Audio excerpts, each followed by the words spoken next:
Andy, my dude, have you heard of the magical website builder known as Squarespace? Ugh, not another Squarespace ad. I feel like every podcast is sponsored by them. Hey, don't knock it till you try it. Yes, okay, it is overhyped, but actually it lives up to the hype. Squarespace is like a website fairy godmother. With a click of a button, your site transforms into a beautiful masterpiece. A website fairy godmother? That sounds interesting. What makes it so magical? Well, for starters, those slick templates make anyone look like a professional web designer. Pick one, customize the colors and fonts to match your brand, and voila. Plus, the drag-and-drop fluid engine is so easy, your grandma could build a site on Squarespace. Well, she did knit me a lovely scarf last Christmas. Maybe website design is next. Exactly. And when you're ready to sell your Nana's handmade scarves online, Squarespace has built-in e-commerce. Add a store with one click. Get flexible payment options. Then watch those sales roll in. And when she wants to teach others her steezy scarf skills, Squarespace's new courses feature is just the ticket. Nana can set up her curriculum and enrollments and payments in a snap and become the next e-knitting influencer. Oh, wow, you really sold me with the grandma angle. Sign me up for that free trial. Just go to thenextreel.com/Squarespace and transform your site into a beautiful Squarespace masterpiece. Well, thanks, Pete. Even though it's overhyped, Squarespace actually sounds perfect for Nana's site's needs. Appreciate the warning on the ads, though. I'll brace myself next time I listen to a podcast. Anytime. Let me know if you need any help getting that site up and running.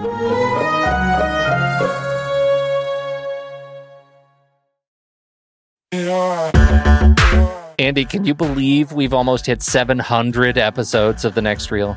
I know, it's crazy. And with all the other episodes in our family of podcasts, we are well over 1,200 episodes of movie conversation. It's really pretty amazing that we've gotten to have these in-depth movie chats every week for over a decade now. And we couldn't have done it without our loyal community of film fans. Their support over the years has meant so much. For sure. That reminds me, we should give the merch store a shout out. Buying shirts from thenextreel.com/merch is a great way listeners can continue to support the show. Plus, they get to sport our great designs. Absolutely. I think sometimes folks forget we have a variety of shirts, mugs, phone cases, and more available. In fact, a great place to start is with a shirt sporting the Next Reel's logo. We also have that classic Fast Times Spicoli Surf School tee, or the weirdly popular Rusty's European Tour shirt. The one from National Lampoon's European Vacation. Why is that so popular? Search me, but we have sold a ridiculous number of those. I guess there are a lot of Rustys taking trips to Europe? We're always adding new designs based on movies we've covered, like our brand new design for a streetcar named Desire, featuring a streetcar named Desire. So if you want to rep your love of TNR and films, head to thenextreel.com/merch. Every purchase helps us continue to have these weekly in-depth conversations. So visit thenextreel.com/merch today. And as always, thanks for listening and being a part of the Next Reel community. We've got lots more great movie chats coming your way.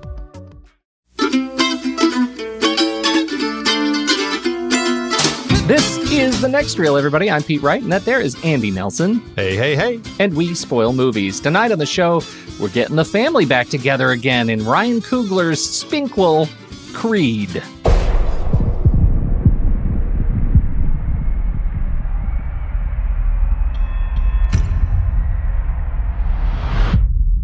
We got this.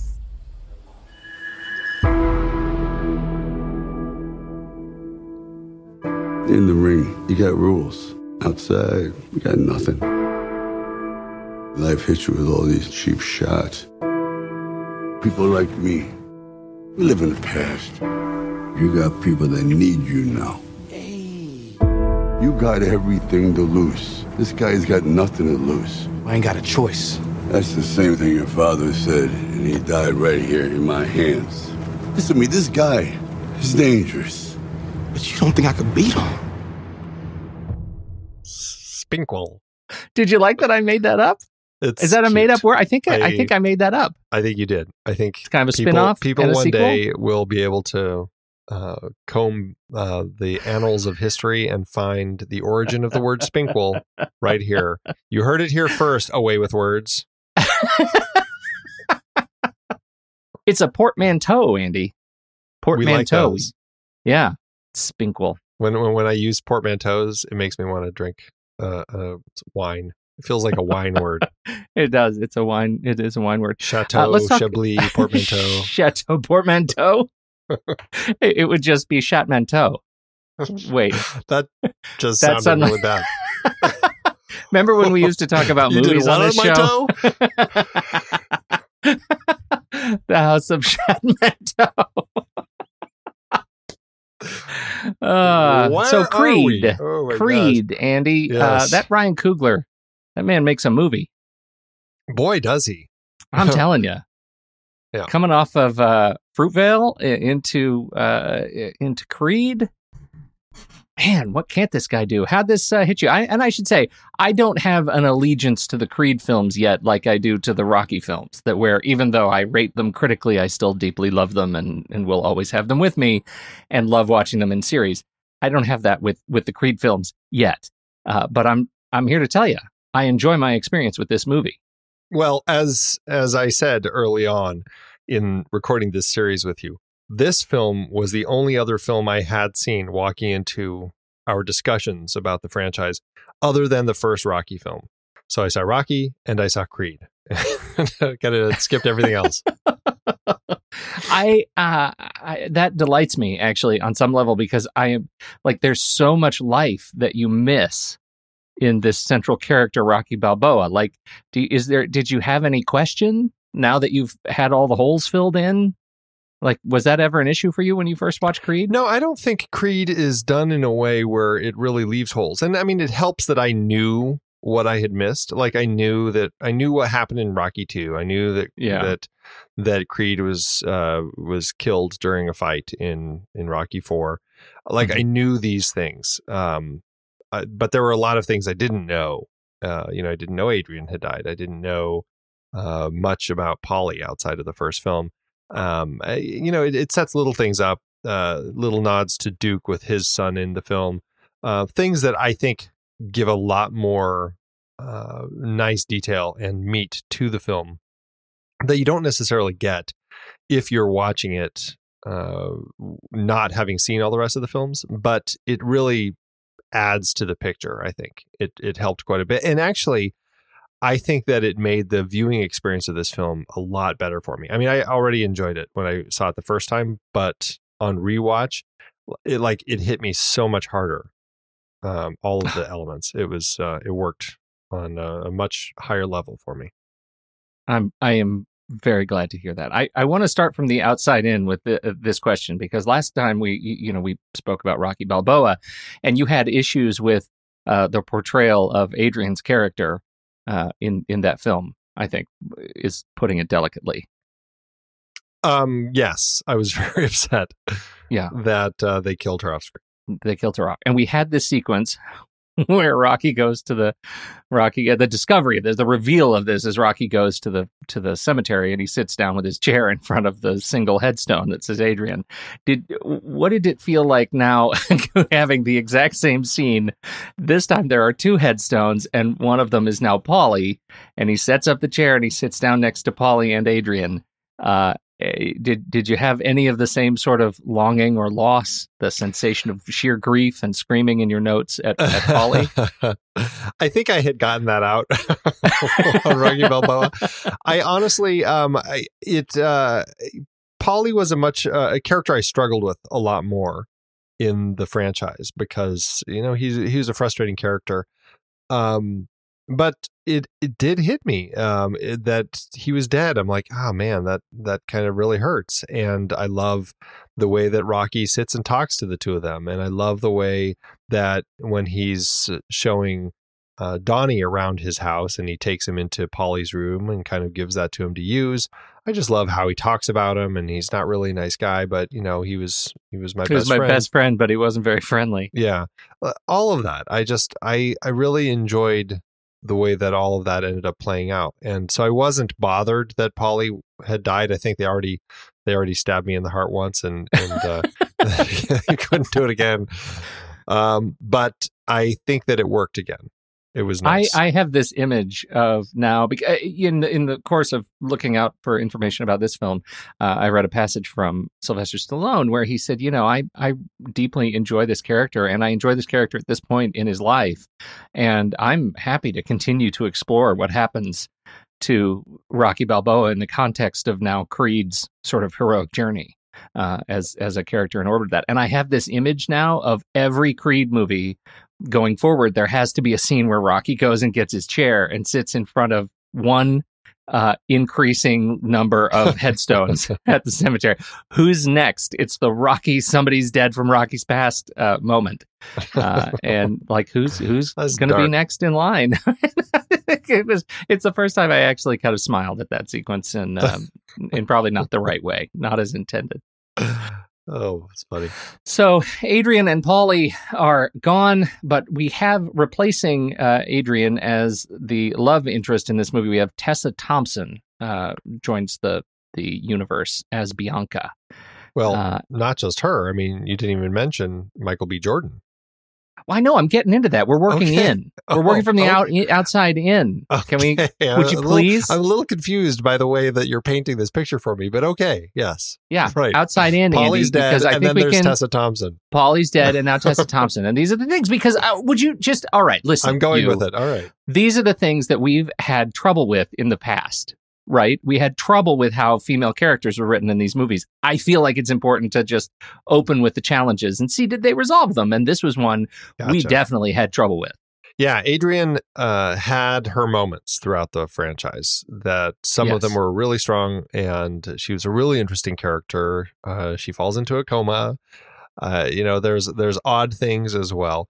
And oftentimes she's just kind of written as, the one who's just got a scene or a line to kind of deliver to Rocky. And but there was always this great love there. And that's what I loved about her, even when she was written poorly. And that's why I think it made me so upset when she was written as a dead character when we came into Rocky Balboa, even though I totally turned around within that film. Tessa Thompson as Bianca, I found her so engaging right from the moment we meet her. And she made for a great pairing with our protagonist, and I really did enjoy her. And I think in this film, I mean, yes, it does turn into kind of the boxing film and everything. They've got their rift in their relationship that they kind of bring it all back. But and then once, of course, the boxing really kicks in, she does kind of just become the girl on the sidelines. But for the most part, I think it is a really strong relationship and a really interesting one. And I find the two of them just incredibly compelling.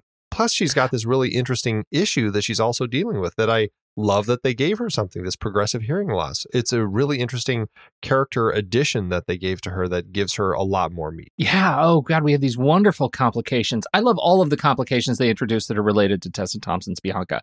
The hearing loss is fantastic. It gives her some, agency, some her own, like this is the way she has to relate to the world because of this problem. When Adonis shows up and starts making trouble at her place of work, and she's able to come back and say, what if I showed up at one of your fights and started acting like an ass? Like, what would that be? Do you understand the trouble that you're relating for me? It makes these characters much more real, and their relationship, I think, much more sort of tangible or relatable.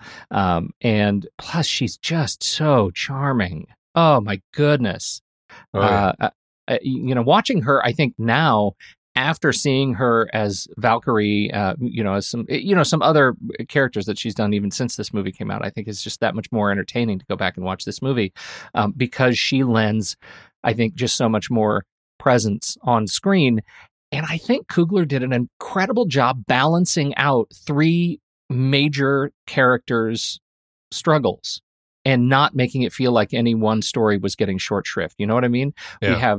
We have her story with her hearing loss and the way she deals with her world and her music and her career. It feels like it's something that's important. We have Rocky and his issues with his health that didn't feel at all like it was taking away from the main story of the movie. And we had obviously Adonis and his journey, in the ring. And none of those stories felt like they were either luring me away at the expense of another or, taking advantage of the other and not doing a fair justice to any one character. I thought that was just expertly done. It really is. They made a lot of strides in the way relationships and characters were portrayed here. Yeah. Very strong. And it made it feel like a family of choice movie. Like these are people who are coming together not because they're blood relatives. Like nobody in this film is a blood relative. From the very first relationship when we meet Felice Rashad as Marianne Creed, that begins as a family of choice message, right? We're going to come together and we're going to make it work because we don't have anybody else. And that sets a tone for this movie that is unlike the tone in the other movies, and I found it really powerful. In a franchise that is largely about family, I think that is very That's what true. makes this one different. Different, but it still thematically ends up connecting so beautifully because of that. Yeah. All right, so you wanted to talk about this newcomer, Michael B. Jordan. Who's he? This nobody, this dark horse. I am very impressed that he, granted it's timing, but that he was able to go from Fantastic Four to this in the same year. Kudos. Good on you, man. Amazing. Oh, so funny. No, I mean, really, I mean, Michael B. Jordan is just, he's been acting for quite a while now, as a younger man in The Wire and All My Children, actually, which I think is pretty funny. Through lots of other TV and then into these films and starting his working relationship with Ryan Coogler in Fruitvale Station, which was a really powerful film. And then continuing that relationship with this and Black Panther, of course, but then continuing this character into Creed 2. I mean, he's an amazing actor and he brings so much power to it. And it's, he's an interesting guy. And I forgot we talked about him before with Chronicle. I totally spaced that's that. right. I was going to bring that back. Even back in those days, like when you talk about the TV stuff he was on, Friday Night Lights, coming after The Wire. I didn't pay a lot of attention to All My Children, but he was on. He did 60 episodes of that show. But this Friday Night Lights was exceptional television, and Parenthood was exceptional television, and then Chronicle after Red Tails. Chronicle is how we sort of remember him. And on screen. So yeah, I mean, he's been around a long time. What was the movie? There was a movie, and it only because it escapes me. He took Fantastic Four at the expense of something else that really he should have done. Do you remember what that was in 2015? I don't. I'm not sure I know that story, but yeah, it was Straight Outta Compton. He was offered Dr. Dre in Straight Outta Compton and chose Fantastic Four. Wow. So can you that's one of those forks in the road that but I wonder if he would have not ended up in this film. Yes, that's exactly what I'm saying. I'm no armchair psychic, but but it's hard not to see that as a hard fork. It would have been interesting, but played out well here. No, I mean, he's a really great actor, and what a choice to bring somebody like him on board for this film to kind of continue this story. I mean, obviously the script was there before he was brought on, and I think that it was really smart for Ryan Coogler and his writing partner Aaron Covington to develop this script with this illegitimate child of Apollo Creed, and find a way to bring that into the fold of Rocky, and Michael B. Jordan brings the anger and the just all of those emotions that you get from this kind of theoretically unwanted kid. I mean, he's got this great line toward the end where he's just like, he wanted to make sure that he wasn't a mistake. And it was just, I mean, that really hit me. Mm-hmm. And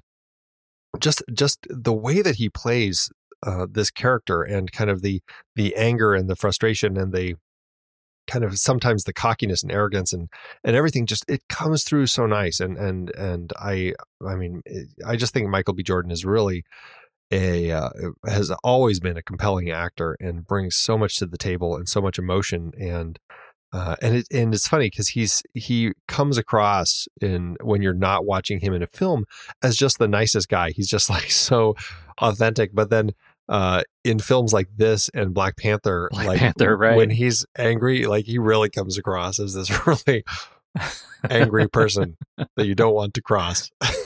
This film has a number of really huge wins in my book. Back to the script briefly. The one that sticks out for me that I think a lot of movies make this mistake, and it catches me every time. We have the conversation through the door, right? And he is talking to Bianca, and she's upset because he came to her place of work and threw a fit and got in a fight and got thrown in jail. And he is standing outside the door, and he's trying to apologize. Let me in, let me in. Bianca. Yo, stop knocking on my door like the police. Can you at least let me apologize? No, it doesn't work like that. You apologize when you spill a drink on someone's shirt, but you assaulted the headliner to my show, a show I worked really hard to get. What if I came to your fight acting like an ass? Would that be cool with you? No, I didn't think so. How'd you do, though? You kill it? Yeah, we did good. I messed that up, and I gotta live with that, all right? But I never meant to let you down. Then what'd you mean to do, D? Just have a little ego contest?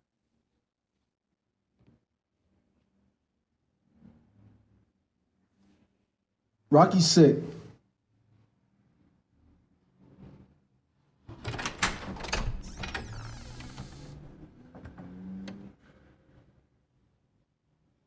He's got cancer. I ain't trying to make excuses for anything that I did, but I found out before your show. How bad is it? They want him to start chemo, but he's too macho to do that. Jesus. Well, maybe you can talk some sense into him. I don't think he want to hear anything I gotta say. Yeah, well, give him my love, huh? Hey, Bianca, just don't close me out right now. Look, we both got a lot going on right now, so I think you should focus on yours and I'm gonna focus on mine. I'm sorry. Now, what I expected to happen, the script that was unfolding in my head when I saw this movie was he's going to say, I'm really sorry, just let me in. Things are hard. I'm a fighter, and not really get to the substantive issue of why he's dealing with grief. And she's going to let him in, and there will probably be a sex scene, and it'll be a makeup scene, or maybe there won't, and it won't matter. Either way, nothing will be really resolved, and it will sound not human. And in this movie, he actually says the line to resolve that for me, and it was such a surprise. He says, Rocky's sick. And and he says, I'm not making excuses, but I had just found out before I came to your place that he has cancer. And that's what happened. And that line, it can absolve so many sins in my book because, not that this movie is guilty of very many sins. I think it's terrific work, but it is just, that's a sign of the caliber of this movie to me, because they actually wrote some of these lines that my head is writing ahead of the actors as I'm watching it. It's just so smart and so complete and so human and just feels resolved, even though they can still be pissed. Yeah, right. And I think that is what makes a smart screenplay, when you can have those moments that allow the characters to process all of those emotions and get through it without necessarily feeling like it has to kind of resolve a relationship in the process. And so it worked really nicely. Really nice. He's just so good. And his portrayal can go from super sensitive and vulnerable to extreme violence and not feel borrowed anywhere along the way. Like, it just feels legitimate, whatever he puts on screen. He's incredibly talented. Yeah, very much so. Let's talk about Stallone. I think when I heard they were doing Creed, I did not know that Stallone was involved. Like, the first time I heard about it, it was just like, oh, they're doing Creed and it's going to be a spinoff from the Rocky cinematic universe. So the first trailer comes out and I see, the reveal for Stallone as he comes up the stairs and around the corner, and you just see him from behind. I have to tell you, I was blown away. Like, I was a little choked up. I don't know why I didn't assume that Stallone would be completely behind this movie. Completely behind this movie. But I didn't. I didn't know that was the thing that he was doing. And so it was great. And the movie paid off in spades for me. I had a great experience with Stallone. What'd you think? Well, you, I think, said you had that quote from him earlier about how he really likes playing Rocky at this age. Mm-hmm. He just, that to me comes through real crystal clear in this film, because everything that I've grown to love about this character over the last 6 films, it's just shining through here. He is just a sweet man. He is caring, but he's got this strength and just everything, the fighting and everything.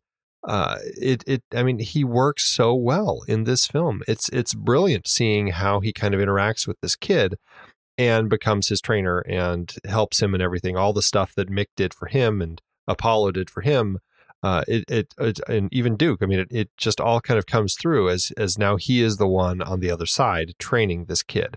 It's so great. And after, I got to say, I mean, I had seen this film before. I knew what was coming.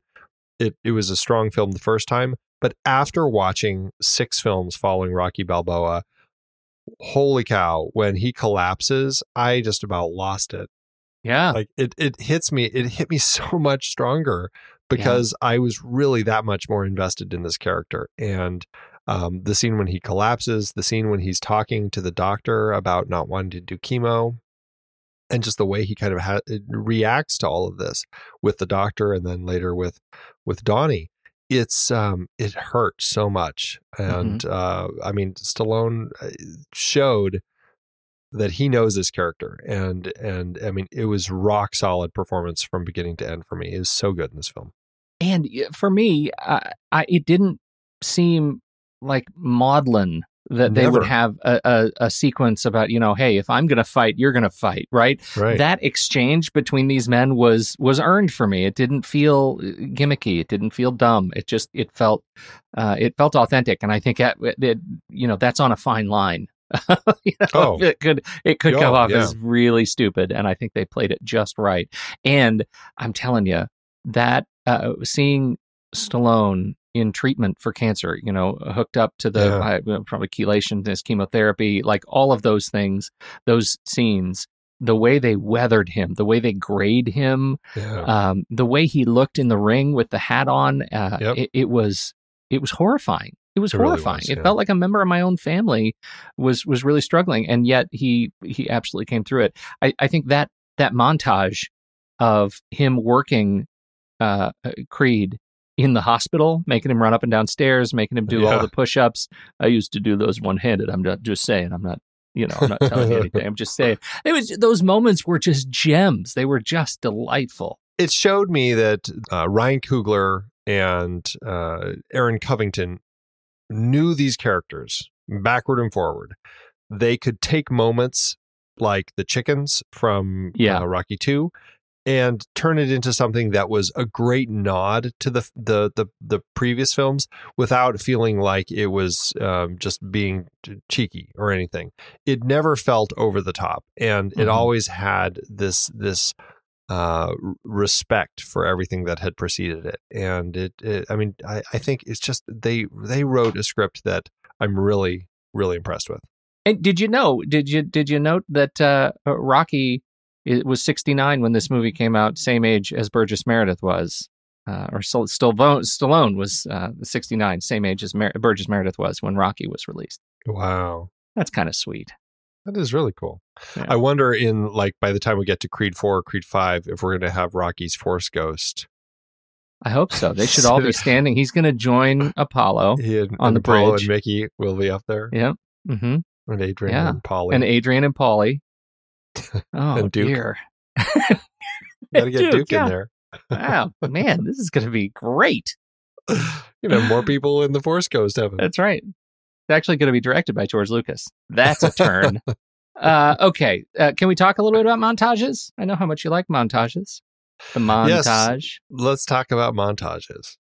We have a couple of them in here, but to me, they're super subtle. Yeah, the montages are treated very well. I don't know. I was going to say delicately. I don't think that's the right word. They're you kind of are in them before you realize you're in them.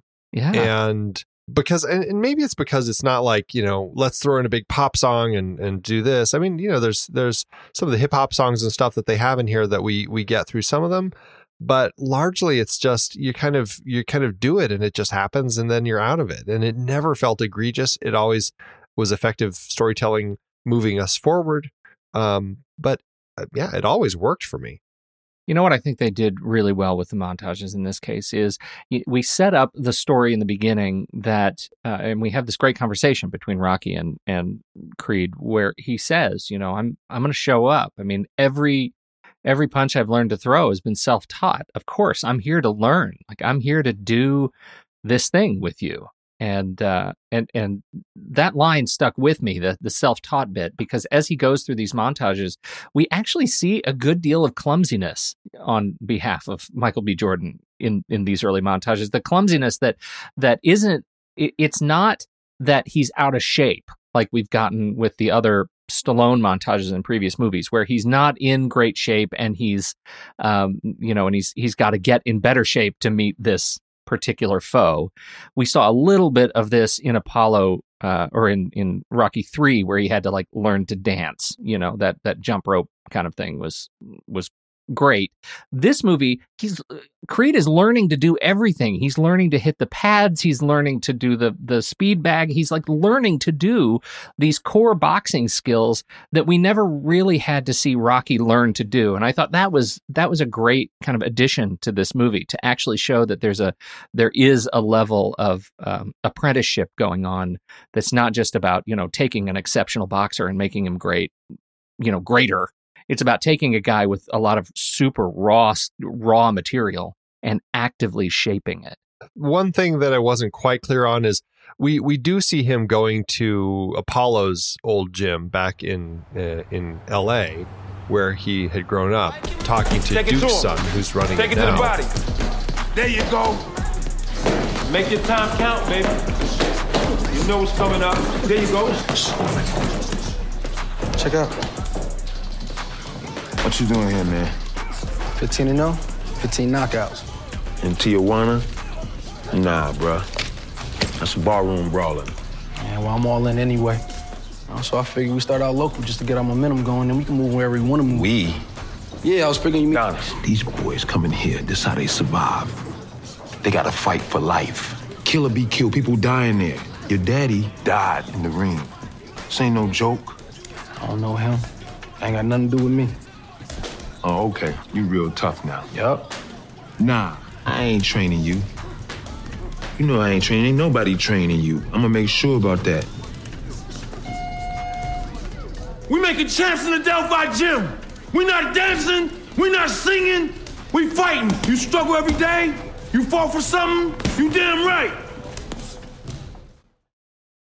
And I was trying to figure out, was he ever training there as a boxer with Duke's son, but Duke's son kind of refused to ever let him do anything more, or what? I guess that was one relationship that I felt like I never quite, or maybe I just forgot. Maybe it just happened so quickly because it's just the one scene. It is just the one scene. I don't have a clear answer on that. My sense originally was that he had some prior training relationship with Duke's son, but not. But I didn't. It wasn't clear to me whether he was actually boxing. But there was clearly some bad blood between the two. I mean, it really that scene amped quickly. Yeah, and went to that showdown that where he was just. Well, it also was great in a way that it showed the young, cocky, arrogant, hot-headed mentality that Donnie had at the time. And was just put down so quickly. Yeah. That was great. Yeah. It was terrific. And that was a fantastic, I mean, we'll talk about the camera work a little later, but wow, that follow shot when he is KO'd and the camera is like, it's almost like one of those rigs that Maddie Libatique likes to use, like back in Requiem for a Dream, where the actor has a harness on and the camera, it's almost like that GoPro sort of look. As he's KO'd, the camera just drops like to the mat with him so fast. It was such a nice, like quick, surprising shot. I loved it. Yeah, it's fantastic. And the long shots in this movie. I mean, you talk about that follow shot, which was terrific, but this movie is anchored around some beautiful, really long shots. It's funny because I must have just gotten myself so wrapped into the film. I only remember one really long shot. Really? And I was watching for them, but I guess I guess that speaks to the success of the film in my head is I knew they were there, but I only saw the one. That's funny. I feel like we should do a supercut of fun long shots in this, because there's the one and the final fight. There's the entire open. Fight? Yeah, when he comes out and into the ring. Like that whole thing is a long shot. Okay. And that's the whole conversation. Rocky's telling him, sometimes I get nervous, that's him. Okay. They do the whole long walk. The entire opening shot is a long shot into the ring. And and the first, not the opening. It's after his childhood. Right after his childhood. Well, actually that first fight is a long shot. Absolutely. I'm bringing it up to see just how long that is. The first fight with Stuntman is no. I'm talking about the kids fight, the kids in juvie. Oh, the whole juvie scene. Yeah, I think you're right. I think that's a whole single. And it's great. Yeah. And so there are a number of them, and they make kind of a big deal about how Maryse Alberti loves to use these shots because they demonstrate movement without relying on fast cutting. Yeah, she says. Yeah, well, that's exactly what she says. Yeah. Oh, it is. I just heard that I heard that in a video you sent me, so I assume you're going to quote it. She says you don't need to rely on movie editing to dictate motion. When it's well done, when it's not virtuosity, when it's not too self-aware, it's powerful. Yeah. The one that impressed me to no end is the fight with Stuntman. Somewhat, it's like the end of Act 1, pretty much. Yeah. That was just. The other ones are great. You're following somebody through something, but to see an actual boxing match where you're basically in the ring dancing around with these two characters as they're trading blows, going to their corners, whatever. It was a marvelous feat to accomplish that. I was just really impressed with what Maryse did here. Right. It's beautiful, and there's a lot of that when you think about like the aesthetics of the fight. How do you characterize the differences between the fight in the fights? There are four sort of major fight sequences in this movie. How do you characterize those as they have evolved from the Rocky part of the Rocky series? Well, that's one of them. Is that sense of almost like a documentary presence, at least in that one. The final fight, something that really stuck out for me was how it really kind of shows a lot of the bloodiness of it and just the spit and just everything. And just like, I was like, ugh, this is a really, really gross fight.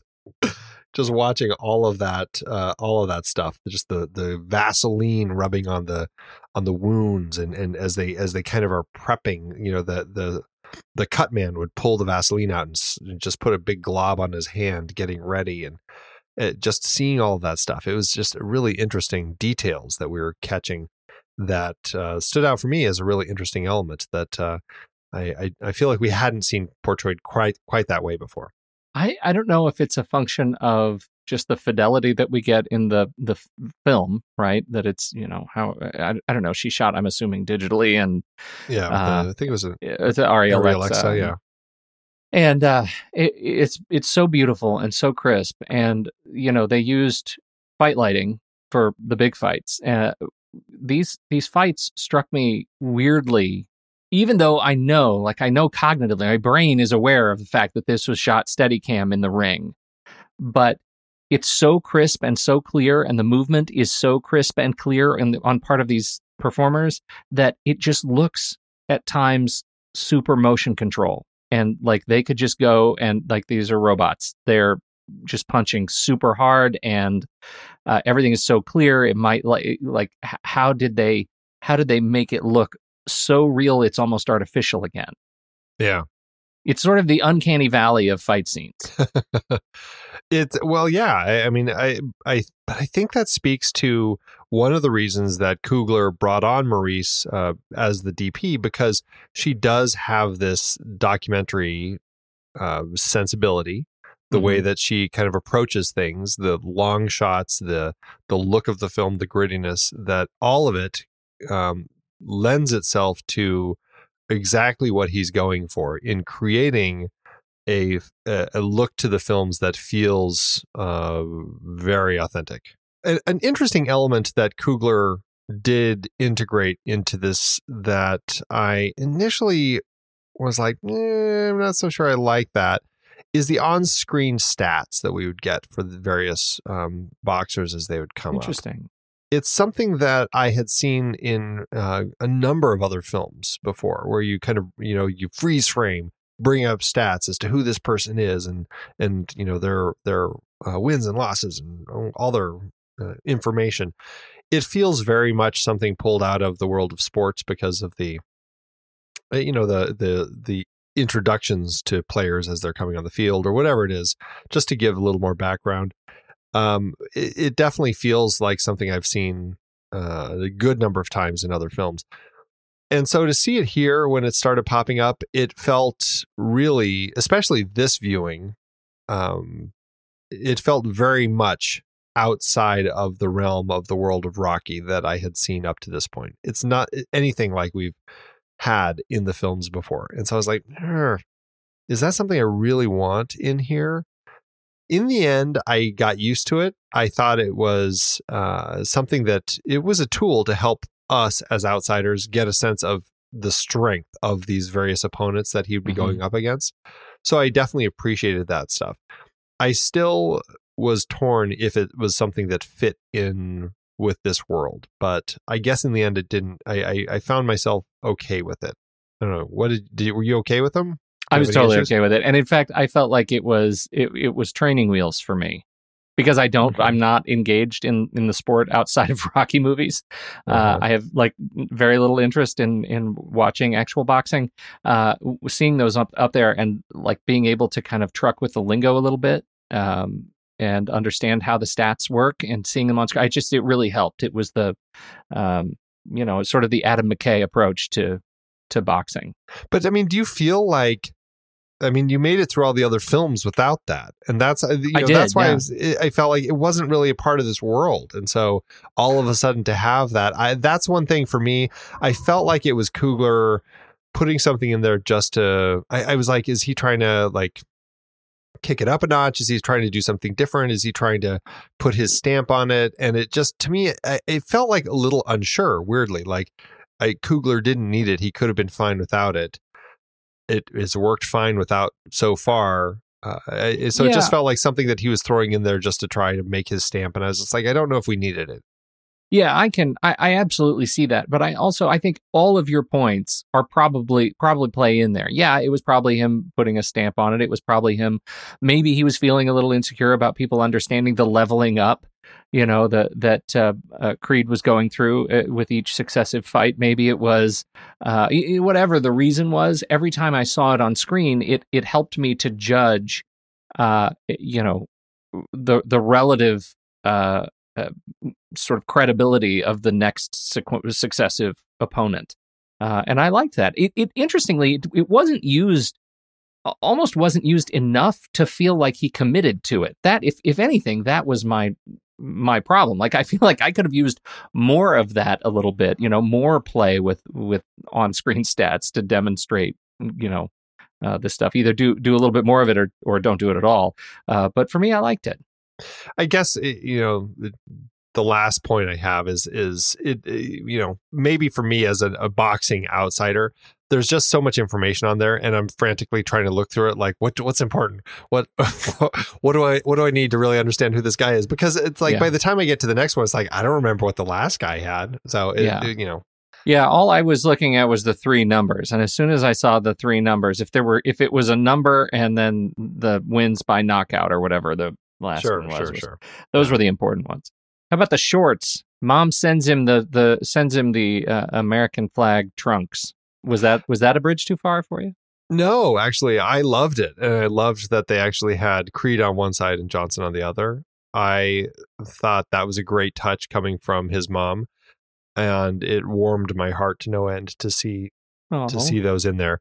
Though the only thing that bugs me about that scene, and it's such a petty thing, but the note that is included with it, where it says, find your own or build your own legacy, Ma. Yeah. Something about the way it was written, I don't buy that Felicia Rashad wrote that. It's like, the production designer, gives the job to some art intern to just come up with the note. And I'm just like, that curly heart. The curly heart doesn't. No, it does not truck with the Felicia Rashad that we just met in the beginning of the movie. Totally not agree. At all. It's frustrating, but still, I love the touch. It is a nice touch. We should note this is the first film in the series that is not written by Stallone, co-written by Ryan Coogler and Aaron Covington. Yes. I don't know how much we need to belabor the writing other than. And I mean, I will say Stallone did come on board to do some writing. Right. Yeah. So, I mean, at least he didn't get credited, but I think it's one of those things where you bring him on because he knows these characters so well and he helps kind of clean some of that sort of stuff up. Exactly. Right. So to that end, I think that it works quite well. The steps, I love seeing the two of them on the steps, and I love that it's now a real struggle for Stallone, for Balboa to get up the steps. And the way that played out was really heartwarming watching these guys get up there. It was great. And the final shot. The final shot was it could have been, again, a cheap nod to the first, but watching them sort of subdued, staring over the city, that the statue isn't there, and that they just get to talk about just sort of the love of these steps and what they mean to them as people. I think that was a really powerful moment. Yeah. And then the other thing I was going to say, which ties into the steps, is we don't have that big finale in the training here. The big finale here is him running down the street and all the motocross guys like spinning around him and stuff. And I'm like, it's okay. This is a really interesting, like, big moment that we have. I don't know. I was like, you got the stairs in the first one, the kids in the second one, the beach in the third, the mountain in the fourth, some pretty iconic moments in there. And I'm like, was that enough for me? I guess it kind of was, but I do kind of feel like I missed that big like climb to something to, be. Well, because there were no mountains to climb and scream from the top of. Yeah, or like and I think they were trying to avoid the stairs. I think they were saving it for that last moment, but they needed it at the end. But I'll tell you why I like that moment. Is that it actually ties in Rocky's story too, right? That this is actually as much of Creed running down the street and demonstrating that he's sort of ready. He can, beat motorcycles on foot. But when he gets there and you sort of start looking at what he's saying, he's screaming, "You go Rock," and Rocky's out the window and he's looking at him, and it feels like as much of Adonis in doing the run for Rocky, who can't run anymore. And for me, it tied all of those pieces together. I think there are a couple of shots, as like wide shots, that are of Adonis moving around in the circle in the streets that just look a little weird. I like it when the camera was moving kind of in the circle and it kept showing us the perspective from the street looking up at Rocky with Michael B. Jordan's head in the frame screaming. I loved that. I love the way they use sound in it, that we don't actually hear what he's saying. I think it was really effective, but I'm with you. There's something lost not having the momentous climax, but I felt like this was going for a different message. Yeah, you're right. I mean, I think that largely that all makes sense. So they were trying to make their own stamp with the whole structure of the film. Mm-hmm. And I think that they had to give us something different. And I think it still does work. The way that the motocross guys kind of race around with him. It was a fun way to kind of still amp it up a little bit. And I should add, I got a quote here from Maryse Alberti on these shots, right? These big tracking shots, the rotating shots, the long Steadicam shots. And she's speaking specifically about the the 2-round boxing match that was all captured in a single Steadicam shot in which no post-production stitching was used. Everybody thinks we're cheating, but that is one shot, Alberti said in Variety. The scene was filmed with an Arri Alexa by Steadicam operator Benjamin Semenoff. Director Ryan Coogler shot 13 takes of the sequence, with the 11th take being the one used in the final film, according to Variety. That's amazing. And I feel like I didn't say that enough. Like, no post-production stitching. As I'm saying, it looks CG and it looks motion controlled. It was all Steadicam and motion. I'm one of those people that she's talking about here. Right. It was beautiful. It was. Works really nicely. We got the big ones, right? We've got Michael B. Jordan. We've got Stallone. We got Tessa Thompson. We got Felicia Rashad. We've got a bunch of great boxers. I think Tony Bellew, or Bellew, I don't know how you say his last name, as Pretty Ricky Conlon, is a great antagonist. I know we've struggled with some of our antagonists in the last couple films. I thought he was fantastic, and he is a real boxer. I really enjoyed his just the cocky British swagger that he had. I mean, he was just great. He's perfect. And holy cow, we do have to bring up that actual punch that he delivers to Michael B. Jordan as they were kind of rehearsing and stuff. And that shot, it went around forever. The shot of Michael B. Jordan kind of as they were rehearsing and trying to gear up for it. And, just seeing him turn into this punch, and as he hits, as Tony hits him, Michael B. Jordan just drops to the floor. That the last time we talked, I know we've talked about it briefly in the context of this series, but we talked about when this trailer or when the movie came out, maybe it was years ago that we actually talked about the trailer, and I found the clip from the Graham Norton show, where watching a loop of it, right, where Michael B. Jordan tells a story about how they did this one and they had the camera set up in slow motion, but Tony's glove was in the way, so they didn't actually get the shot and had to do it a second time. So what we see was actually one they were tried. I did not get the impression that this was a setup. I got the impression that this is one that wasn't practice. It was one they were trying to do for the movie, but his glove was in the way and they didn't actually see the contact.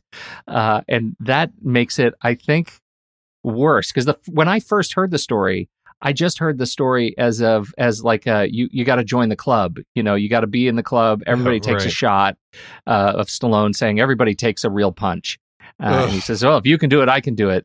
And then he had to actually do it twice. Get knocked out twice. That's amazing. Oh, just crazy. Yes, you're getting paid a lot of money, I guess, but God, just the idea of putting myself in front of his glove, just do that.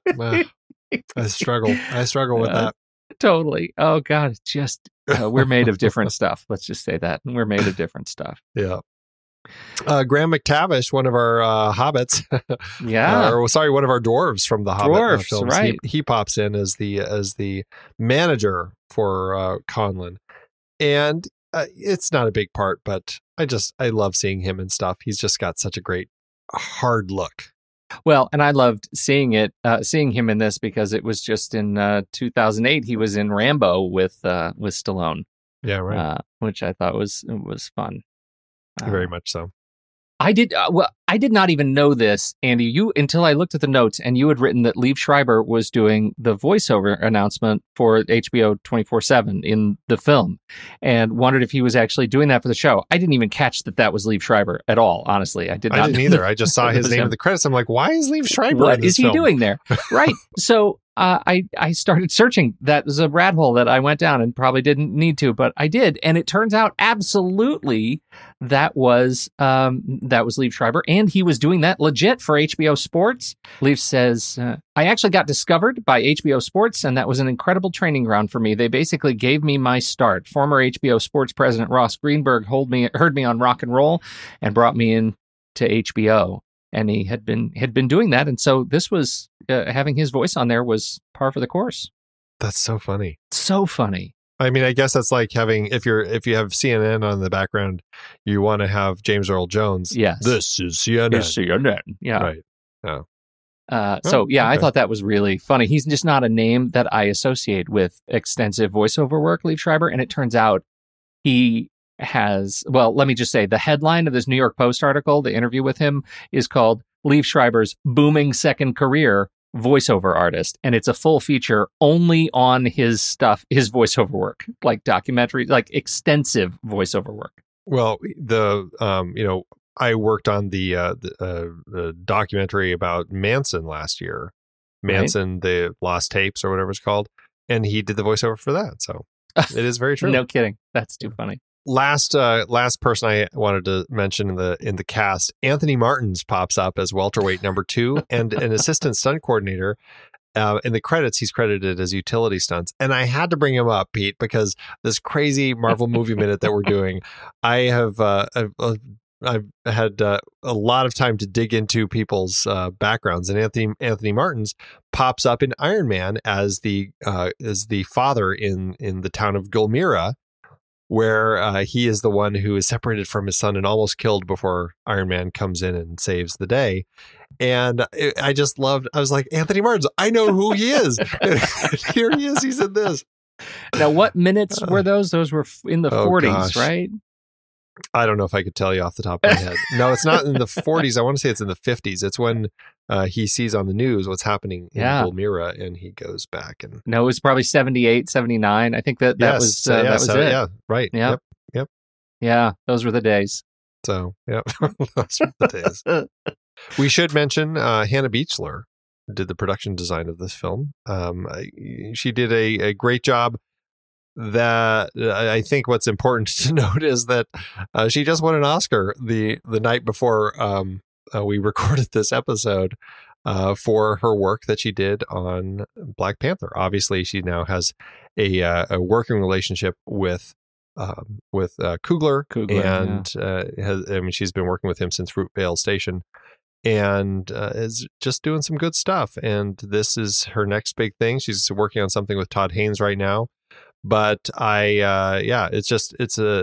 great to see her doing some great work here, and it's solid stuff. Well, I just have to ask you, Andy, how you feel about Ludwig Göransson, who is in charge of the music for this film, and he is the third to be brought into the franchise. Did he live up to Bill Conti? I think that Ludwig is doing some great stuff right now in his partnerships with Coogler. The stuff that he does here feels very much a part of the world.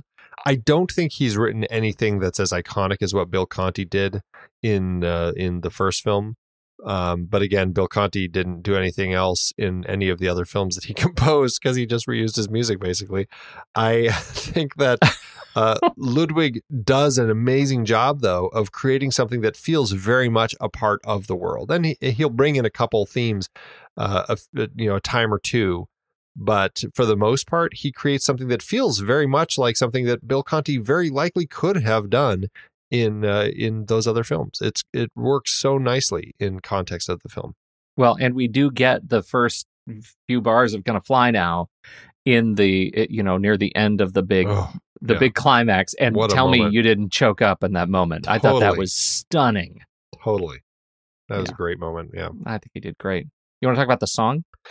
So there's a lot of songs. This is just something I was listening to a podcast called Musical Notation that does music in films, and he was talking about the Oscar nominated songs from the year, and I just wanted to perform this little test with you because it's not really a test. Okay, it's more of a quiz, really.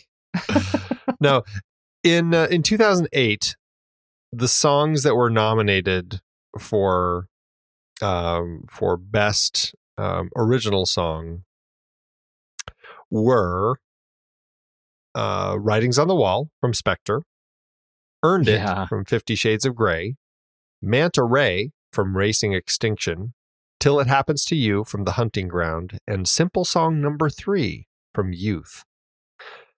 Of those songs, which ones stand out?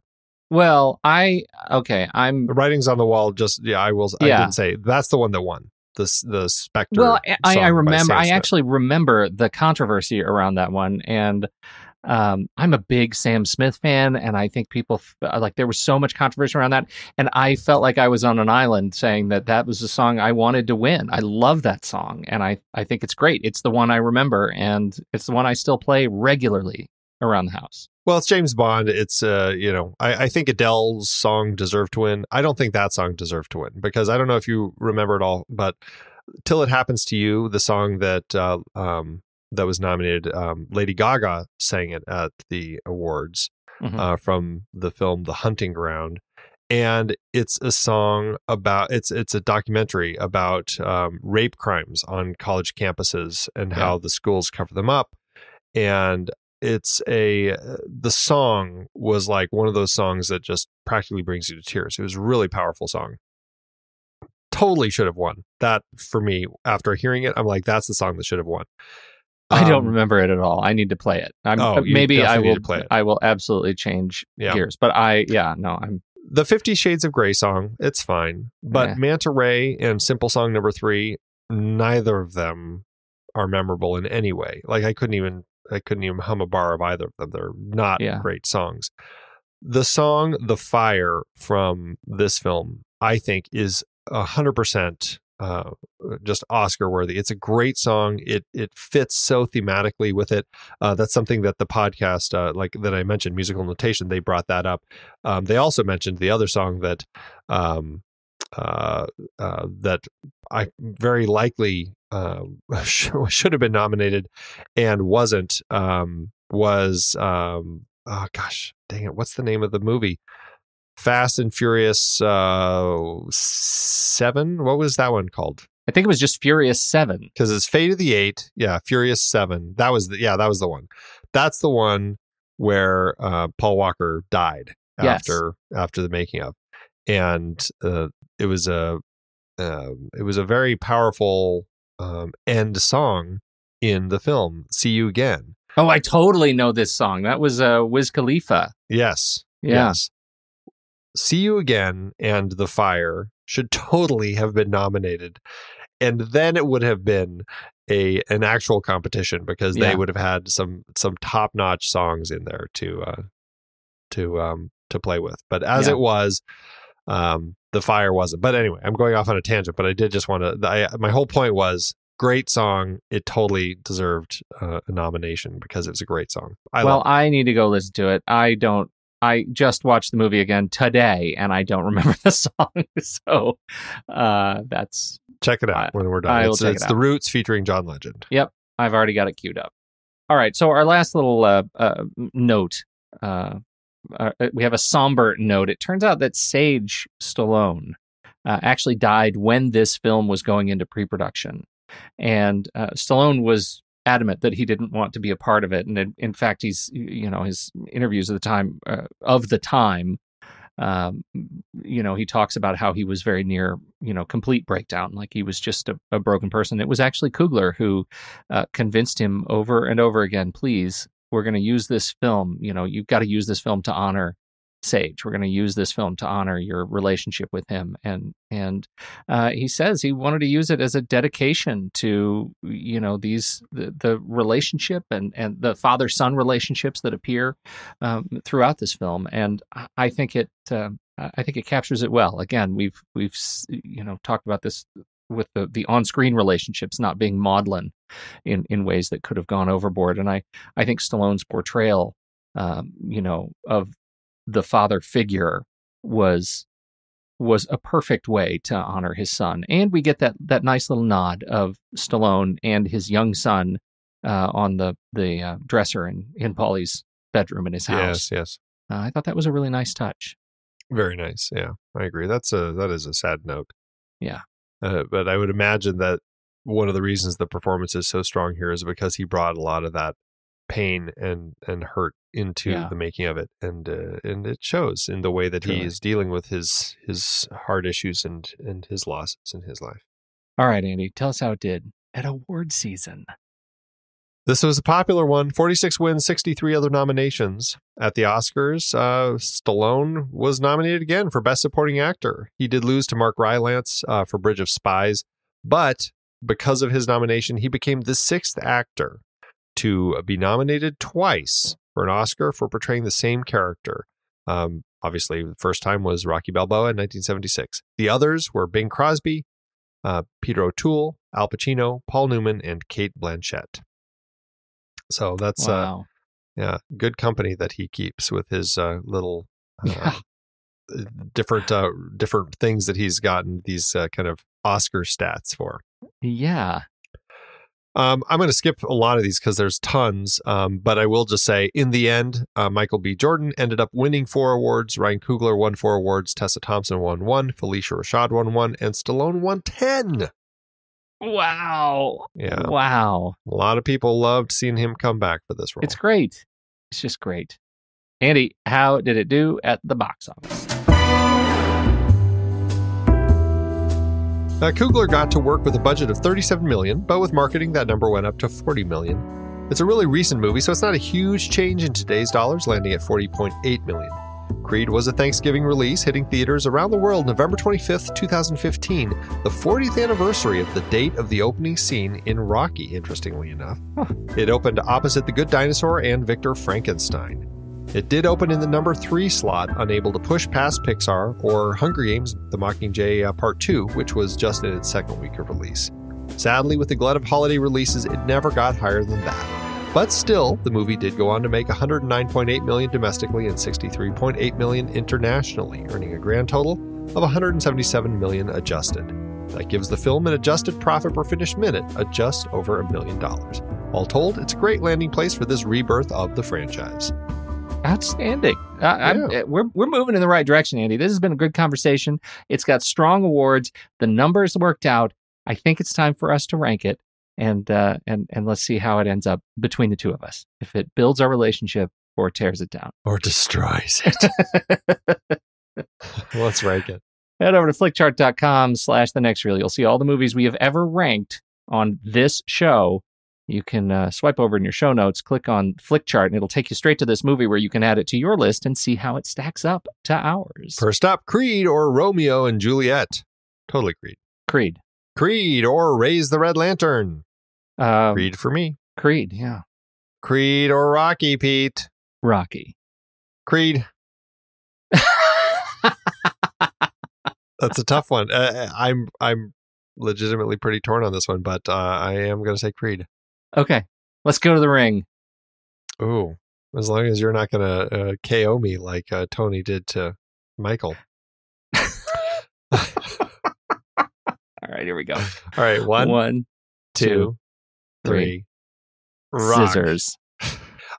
This really piques my curiosity, Pete, because at the very beginning of this, you said that you loved Rocky, but it's not your favorite in the franchise.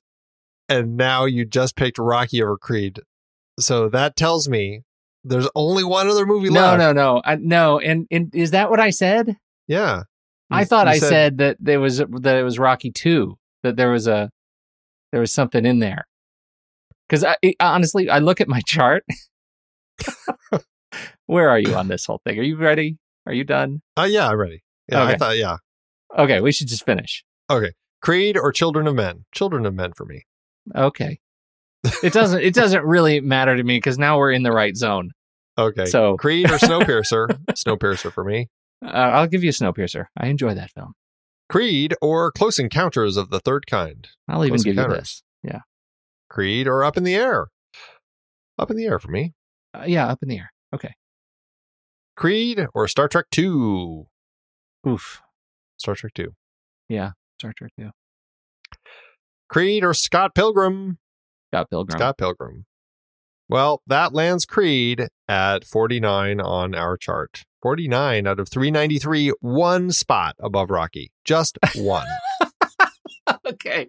This is really funny. What does it do on your chart? Like, where did it end up on yours? My personal chart, it landed at 252 out of 4104.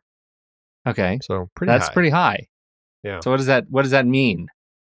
I'm not prepared for that. You don't even know. All right. Well, mine, I know we have this, I've been re-ranking as we go along.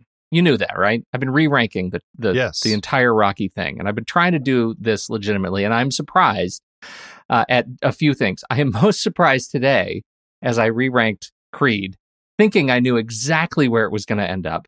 And as it turns out, it didn't end up exactly there. It ended up one spot below Rocky. So now it's Rocky, Creed, Rocky 2, Rocky Balboa. That's my top 4 of the entire series. So you lied to me. So I don't know what to do about that, because I know there was this controversy early on, but I don't want to say that it was a lie. Back then, it was truth. Back then, that's how things shook out. And now it didn't shake out that way. And I don't know what to say about that. I apologize if I led you on, but you still got Creed 2 to re-rank. You never know what's going to happen with Creed 2. That's right. Right now, well, I don't want to tell you. I've just told you my top 4, and Creed 2 isn't in it. So, no, I didn't think we were talking about ones we haven't discussed yet. I just broke a rule. I guess you did. Now I know way too much. Well, we'll see. We'll see what happens. Right. Watch it again. All right. All right. If I were to go by the algorithm, it should be it comes out at a 94 out of 100. This should be 4.5 stars. That feels like where it needs to be. Although it hurts me because, we had a conversation that didn't really pick out any quibbles.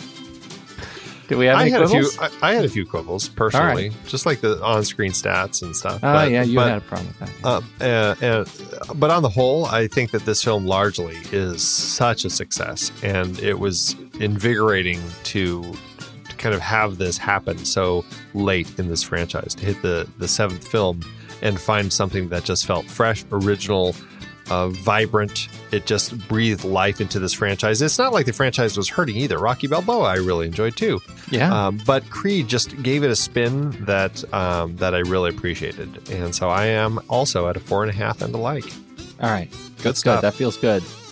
Oh, this is good, Andy. We're more wins than losses. I'll save that for next week. I'm gonna save. I was gonna say something, but I'm saving for next week. You're not even going to tease me with it? No. You have a grand opinion? This is a grand hot take from Andy Nelson? And we're not going to get it till the franchise is over. Oh, for crying out loud. All right. So that I guess does tell us where we go from here. Yeah. We're ending this next week with Creed 2. Put a fork in it. In the end. That's it. Yes. All right. Creed 2. 8 long weeks. Well, if you want to hear more of us, but you can't wait until next week's show, check out our new show, The Marvel Movie Minute. We're talking about the films of the Marvel Cinematic Universe 1 minute at a time, and we've started with 2008's Iron Man. You can support that show and all of our shows over on patreon.com/thenextreel. When the movie ends, our conversation begins.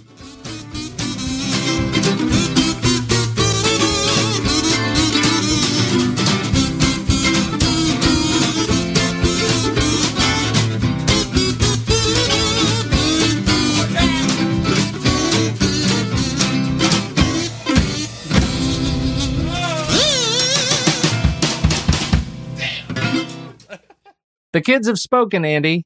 Oh, those wonderful kids. Oh, the kids at commonsensemedia.org. They actually let's just say they have watched Creed more than they have watched some of the older or some of the more recent Rocky movies. That has made it easier, I think, for us. Indeed. In our work. True.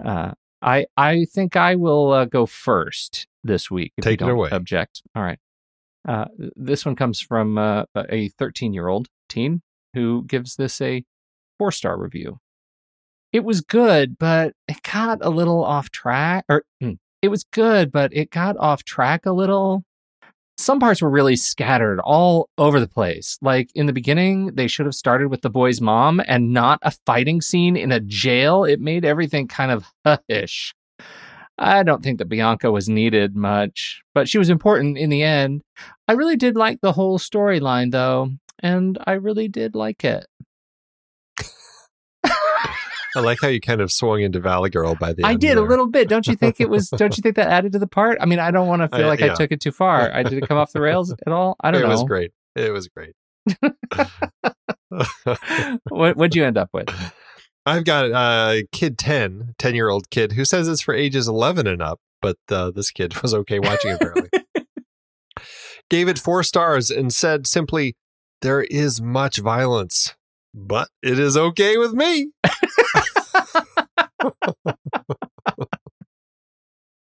So you went a little Steve Martin. That's a wild, crazy guy right there. Is what I guess that was.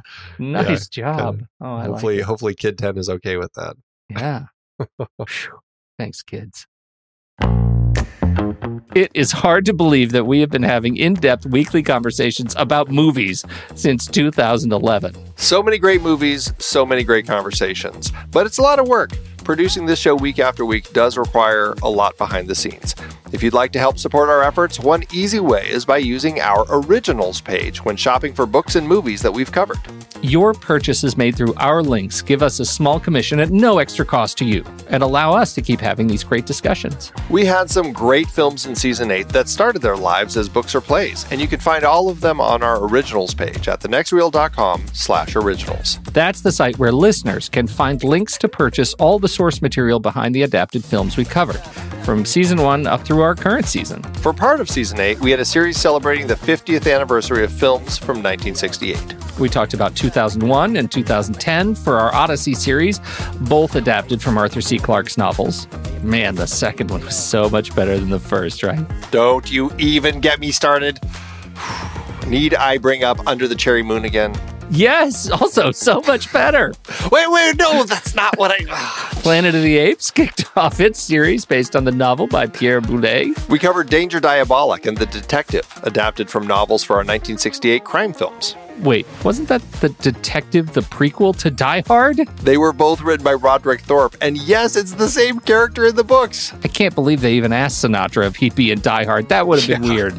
Once Upon a Time in America was part of our Leone Once Upon a Time trilogy, adapted from Harry Gray's novel. And we looked at 1968 Best Picture nominees The Lion in Winter, Rachel, Romeo and Juliet, and Oliver! We also had an Ingrid Bergman series with adaptations like Spellbound, For Whom the Bell Tolls, Murder on the Orient Express, and Gaslight. We haven't talked about Gaslight. Stop gaslighting me! Dive deeper into these books and more adapted films at thenextreel.com/originals. Every purchase supports the podcast. Get the full list of adaptations that we've covered on all the Next Reel family of podcasts and start your next read today at thenextreel.com/originals.